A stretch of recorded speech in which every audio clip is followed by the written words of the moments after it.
व्यापार के सिलसिले में रणधीर अपने गांव की ओर जा रहा था।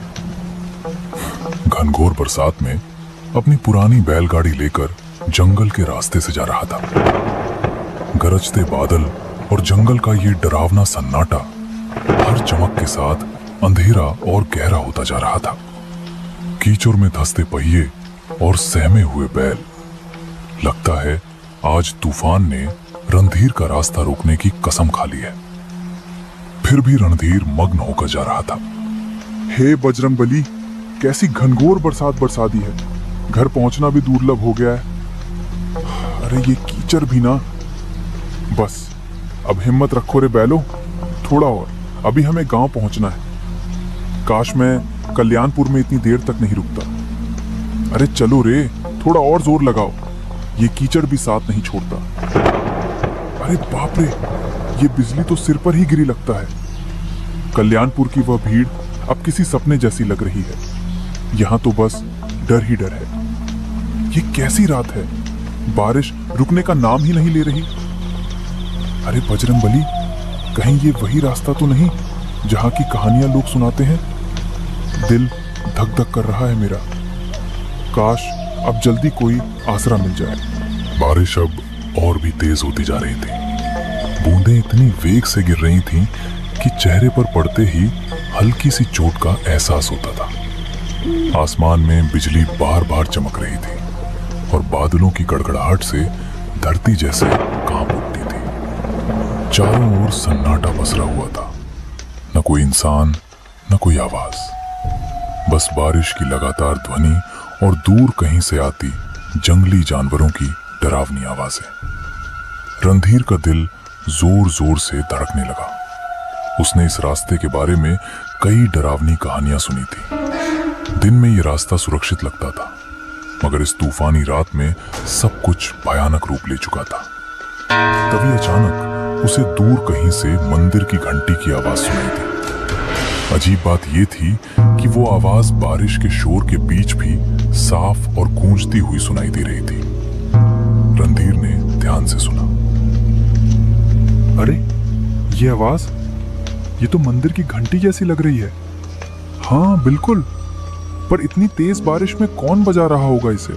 रणधीर ने बैलों को उस आवाज की दिशा में मोड़ दिया। कुछ दूरी तय करने के बाद उसे घने पेड़ों के बीच एक बहुत ही पुराना हनुमान मंदिर दिखाई दिया। मंदिर पत्थरों से बना था और देखने में काफी जर्जर व प्राचीन लग रहा था। पर अजीब बात यह थी कि उसके भीतर से हल्की सी रोशनी झिलमिला रही थी। रणधीर ने अपनी बैलगाड़ी मंदिर के पास रोकी और उत्सुकता व डर के मिले जुले भाव के साथ जल्दी से मंदिर के अंदर चला गया। मंदिर बाहर से जितना पुराना लग रहा था, अंदर उतना ही स्वच्छ और शांत था। हनुमान जी की मूर्ति के सामने अगरबत्तियां जल रही थीं और चारों ओर सिंदूर और चंदन की हल्की सी खुशबू फैली हुई थी। ऐसा लग रहा था जैसे किसी ने अभी अभी पूजा की हो, मगर वहां कोई दिखाई नहीं दे रहा था। कोई है यहाँ? कृपया बाहर आइए, मैं रास्ता भटक गया हूं। बारिश बहुत तेज हो रही है, रास्ता कीचड़ में डूब गया है। बैल भी थक गए हैं। अगर थोड़ी देर यहीं रुक जाऊं तो कोई आपत्ति तो नहीं? अजीब है, मंदिर में रोशनी जल रही है, अगरबत्तियां भी सुलगी हैं, फिर कोई दिख क्यों नहीं रहा? कुछ देर बाद मंदिर के पीछे वाले कमरे से एक वृद्ध साधु प्रकट हुए, जिन्होंने गेरुए वस्त्र धारण कर रखे थे। उनकी लंबी सफेद दाढ़ी छाती तक लटक रही थी और माथे पर तिलक का गाढ़ा चिन्ह बना था। उनकी आंखों में गहरी शांति थी, पर चेहरे पर किसी गहरी चिंता की छाया साफ झलक रही थी। कौन हो तुम बेटा? इस तूफानी रात में यहां कैसे आ पहुंचे? महाराज, मैं पास के गांव कल्याणपुर से लौट रहा था। व्यापार देर तक चला, इसलिए देर हो गई। रास्ते में इतनी भयंकर बारिश शुरू हो गई कि कुछ सूझा ही नहीं। तभी मंदिर की घंटी की आवाज सुनी और यहां चला आया। इस समय जंगल में रुकना उचित नहीं है। ये जगह दिन में भले शांत लगे, पर रात में इसका रूप बदल जाता है। हर आवाज का यहाँ कोई ना कोई अर्थ होता है और हर सन्नाटे में कोई छिपा हुआ स्वर। बेटा, अगर तुमने बाहर की घंटी सुनी है तो जान लो, घंटी की आवाज हर किसी को नहीं बुलाती। मगर महाराज, आप कह रहे हैं कि वह घंटी हर किसी को नहीं बुलाती। इसका क्या मतलब है? साधु ने एक गहरी सांस ली। उनकी आंखों की शांति अब गंभीरता में बदल गई। कुछ पल तक वे मौन रहकर रणधीर को ध्यान से देखते रहे, मानो उसके भीतर कुछ खोज रहे हों। फिर धीरे से बोले, बेटा, आज की रात यहीं मंदिर में रुक जाओ। बाहर तूफान अभी थमने वाला नहीं है, मगर मेरी बात ध्यान से सुनना। आधी रात के बाद अगर कोई आवाज सुनाई दे, चाहे कोई पुकारे, रोए या तुम्हारा नाम ले, किसी भी हालत में इस मंदिर की सीमा के बाहर मत जाना। याद रखना, हर आवाज इंसान की नहीं होती। रणधीर को साधु की बात कुछ अजीब जरूर लगी, पर उनके चेहरे पर झलकती गंभीरता देखकर साफ महसूस हो रहा था कि वे मजाक नहीं कर रहे थे। जी महाराज, मैं आपकी बात का ध्यान रखूंगा। चाहे कैसी भी आवाज क्यों ना सुनाई दे, मैं मंदिर के बाहर कदम नहीं रखूंगा। उसने मन ही मन सोचा कि शायद रात में यहां जंगली जानवर आ जाते होंगे, इसलिए साधु महाराज मुझे डराकर सावधान करना चाह रहे हैं। साधु ने उसे पास के एक दूसरे कमरे में बैठने के लिए कहा। फिर वे अंदर चले गए और थोड़ी देर में एक थाली में कुछ ताजे फल लेकर लौटे। लो बेटा, ये कुछ ताजे फल खा लो। रास्ता लंबा था, शरीर को आराम और भोजन दोनों की जरूरत है। बाहर तूफान है, इसलिए आज यहीं ठहर जाओ। भगवान हनुमान की शरण में हो, चिंता मत करो, सब ठीक रहेगा। रणधीर ने शांति से फल खाए और पानी पिया।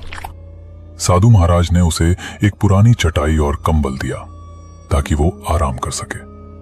रणधीर ने श्रद्धा से भगवान हनुमान को प्रणाम किया और मंदिर के एक कोने में जाकर लेट गया। थकान के मारे उसकी आंखें धीरे धीरे बंद होने लगीं। बाहर रात अब और गहरी हो चली थी। बारिश अब भी जोरों पर थी और हवाएं मंदिर की दीवारों से टकराकर सनसनाती हुई गुजर रही थीं। रणधीर नींद में जाने ही वाला था कि अचानक उसे एक अजीब सी आवाज सुनाई दी। पहले तो वो बहुत धीमी थी, पर कुछ ही पलों में वो आवाज धीरे धीरे तेज होती चली गई। रणधीर बेटा, बाहर आजा। देख, मैं यहां हूं, डर मत। मैं तेरा पिताजी हूं। तू इतनी देर से लौटा नहीं। मैं तुझे ढूंढता ढूंढता यहां तक आ गया। बेटा, बस एक बार बाहर आ जा। देख, तेरे पिताजी तुझे बुला रहे हैं। मेरे पास आ जा रणधीर। तू मुझे पहचानता है ना? मेरी आवाज सुन। मैं तुझसे मिलने आया हूं बेटा। रणधीर, मेरी बात सुनो बेटा। मैं बड़ी मुसीबत में हूं। कोई मुझे यहां से ले जाओ, वरना मैं बच नहीं पाऊंगा। तू तो मेरा साहसी बेटा है ना? बस एक बार बाहर आ जा। मुझे तेरी जरूरत है। देख, मैं यहीं तेरे मंदिर के बाहर खड़ा हूं। ठंडी बारिश में भीग रहा हूं। जल्दी आ बेटा, मुझे बचा ले। रणधीर की आंखें अचानक खुल रहीं। वो चौंक कर उठ बैठा। उसके चारों ओर सन्नाटा पसरा था, पर वो आवाज अब और स्पष्ट सुनाई दे रही थी। अजीब बात यह थी कि वो आवाज किसी और की नहीं, बल्कि उसकी अपने पिताजी की आवाज जैसी लग रही थी। ये आवाज पिताजी की लग रही है, लेकिन पिताजी यहां कैसे हो सकते हैं? नहीं, ये सच नहीं हो सकता। वो तो गांव में थे। पर अगर सच में वो हैं, तो मैं कैसे अंदर बैठा रैंक रहूं? हे बजरंगबली, अब मैं क्या करूं? बाहर जाऊं या नहीं? रणधीर का दिल जोर जोर से धड़कने लगा, मानो उसकी छाती से बाहर निकल आएगा। डर और जिज्ञासा दोनों उसके मन में एक साथ उमड़ने लगे। रणधीर उठ खड़ा हुआ और धीरे धीरे मंदिर के दरवाजे की ओर बढ़ने लगा। उसका हाथ दरवाजे की ओर बढ़ रहा था, जबकि मन भीतर से कह रहा था, शायद बाहर अगर पिताजी हैं और अगर सच में उन्हें मदद चाहिए तो मैं कैसे ना जाऊं। तभी अचानक किसी ने उसका हाथ कसकर पकड़ लिया। रणधीर सिहर उठा। पीछे मुड़ा तो देखा साधु महाराज उसके पीछे खड़े थे। उनकी आंखों में गहरी गंभीरता और एक अनकहा डर झलक रहा था। रुको बेटा, एक कदम भी बाहर मत रखना। मैंने तुम्हें पहले ही चेतावनी दी थी। जो आवाजें बाहर से आती हैं वे इंसान की नहीं होती। महाराज, पर वो तो सच में मेरे पिताजी की आवाज है। वही पुकार रहे हैं मुझे, कह रहे थे कि वो मुसीबत में है। अगर सच में वो हैं तो मैं उन्हें ऐसे कैसे छोड़ दूं? वो तुम्हारे पिताजी नहीं है, वो एक छलावा है। तुम्हारे मन को पढ़ लिया है बेटा। ये उसी की आवाज में निकालती है जिसके लिए तेरे दिल में सबसे गहरा प्रेम हो। ये जानती है कि तेरे मन में अपने पिताजी के लिए कितना स्नेह है, इसलिए उसी का रूप धारण करके तुझे बुला रही है। कई यात्री इसके इस छल में फंस चुके हैं और फिर कभी लौटे नहीं। रणधीर बेटा, तू मुझे क्यों नहीं सुन रहा? मैं बहुत दर्द में हूं। तेरे पिताजी हूं मैं। देख, मैं यही बाहर हूं, बारिश में भीग रहा हूं। मुझे अकेला मत छोड़ बेटा, बस एक बार बाहर आ जा। अगर तू नहीं आया तो मैं बच नहीं पाऊंगा। महाराज, छोड़ दीजिए मुझे। वो मेरे पिताजी हैं, उनकी आवाज में पहचानता हूं। आप समझ नहीं रहे, वो मुसीबत में है। मुझे उनकी मदद करनी ही होगी। कृपया जाने दीजिए, मैं उन्हें ऐसे नहीं छोड़ सकता।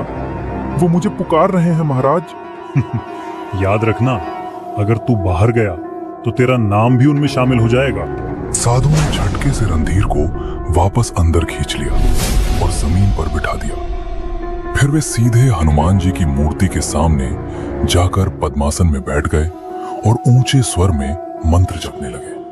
पंडित, तुम कितना भी मंत्र जाप कर लो, मुझे नहीं रोक पाओगे। मैं फिर आऊंगा, बार बार आऊंगा। जब जब कोई इस मंदिर में कदम रखेगा, मैं उसे पुकारूंगा। तुम मुझे बांध नहीं सकते। मेरी छाया हर दिशा में फैली है। हर हवा में मेरा नाम गूंजता है। ओम हनुमते नमः, ओम रामदूताय नमः, हर हर महादेव, रक्षामि रक्षामि। उनके मंत्रों की गूंज पूरे मंदिर में फैल रही। धीरे धीरे बाहर की आवाज पड़ने लगी, मगर पूरी तरह से थमी नहीं। साधु ने मंत्र जाप जारी रखा। उनके माथे पर पसीने की बूंदें चमकने लगी थीं और पूरा मंदिर एक अजीब रहस्यमयी ऊर्जा से भर गया था। रणधीर डर के मारे कांप रहा था। उसका दिल तेजी से धड़क रहा था। अब डर मत बेटा, वो शक्ति अब लौट गई है।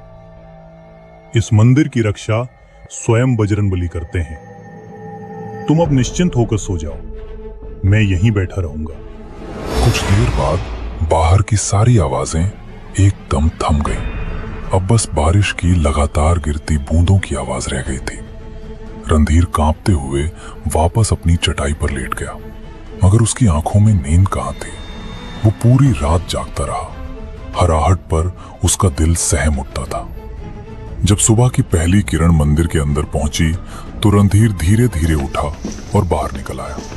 बारिश अब थम चुकी थी, लेकिन मंदिर के चारों ओर जमीन पर अजीब से पैरों के निशान बने हुए थे, जैसे कोई अनजानी चीज रात भर मंदिर के इर्द गिर्द घूमती रही हो।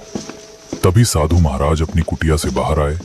उन्होंने चारों ओर देखा और गहरी सांस ली, मानो किसी लंबे संघर्ष के बाद राहत मिली हो।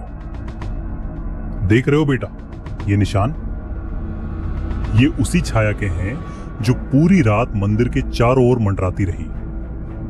वो कोशिश कर रही थी कि तुम्हें बाहर खींच ले जाए, तुम्हारे मन के प्रेम का इस्तेमाल करके तुम्हें अपने जाल में फंसाए। पर भगवान हनुमान की कृपा से वो इस मंदिर की सीमा पार नहीं कर सकी। ये रेखाएं उसकी असफलता की निशानी है। वो अब भी मुक्ति नहीं पा सकी, इसलिए हर तूफानी रात में लौटता है, किसी नए मन को बहकाने। महाराज, ये छलावा आखिर कौन है?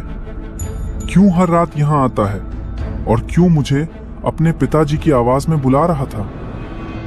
इसका क्या रहस्य है? इसकी पिछली कहानी क्या है? बेटा, ये छाया कोई साधारण आत्मा नहीं है। कभी ये भी एक इंसान था, एक औरत जो अपनी पत्नी की मौत के बाद पागलपन की हद तक टूट गया था। कहा जाता है कि वो अपने दुख में इतनी डूब गया कि उसे जीते जी शांति नहीं मिली। एक तूफानी रात में उसने इसी जंगल में अपनी जान दे दी।